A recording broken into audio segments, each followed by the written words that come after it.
ചേട്ടാ നിങ്ങൾ എന്തെങ്കിലും ഒരു പേപ്പർ ഇവിടെ ഒന്ന് കഴിച്ചാൽ മതി. പേപ്പറോ ഗൾഫിലേക്കോ? നിങ്ങൾക്ക് എന്താ കാറ്റുണ്ടോ?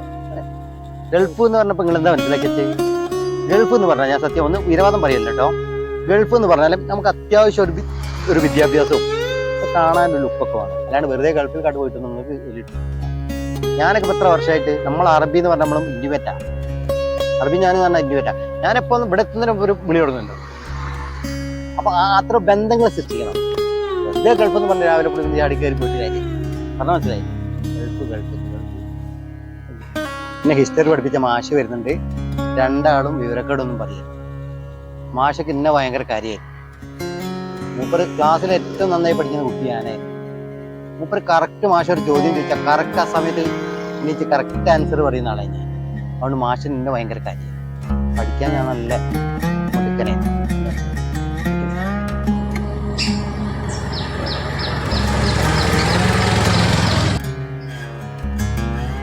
നമസ്കാരം. നമസ്കാരം.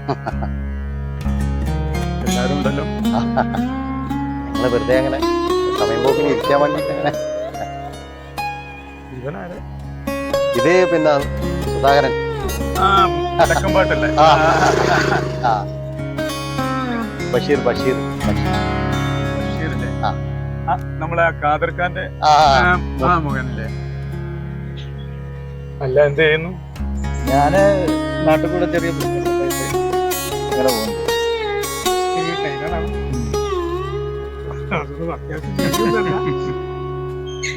ഞാൻ പിന്നെ ഗൾഫിലാണ്.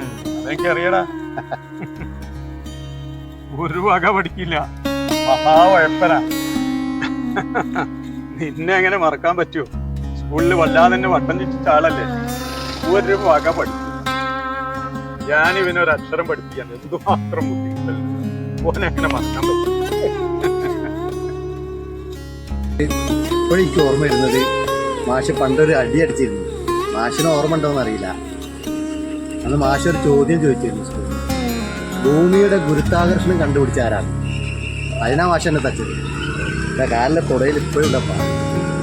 സത്യത്തില്ലേ മാഷേ, അന്ന് എനിക്ക് അറിയില്ലായിരുന്നു ഈ ഗുരുത്വാകർഷണം കണ്ടുപിടിച്ചത് EMS നമ്പൂരിപ്പാടാണെന്നില്ല. അന്ന് ശരിക്കും എനിക്ക് അറിയില്ലായിരുന്നു. സത്യം.